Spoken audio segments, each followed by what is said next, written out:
मी धम्मदर्शी प्राचार्य NK सावळे, धम्मबांधवांनो तसेच विद्यार्थी मित्रांनो, आपणा सर्वांना क्रांतिकारी जय भीम.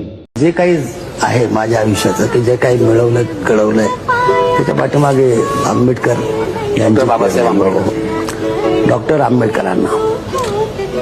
आज आमचे जे काही आहे ते सर्व तुझेच आहे.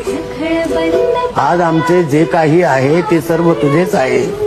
हे जगणे आणि मरणे, हे शब्द आणि ही जीभ, हे सुख आणि दुःख, हे स्वप्न आणि वास्तव, ही भूक आणि तहान, सर्व पुण्याई तुझीच आहे. सर्व पुण्याई तुझीच आहे. गुलाम मोकळे भीमा तुझ्या जन्मामुळे उद्धरले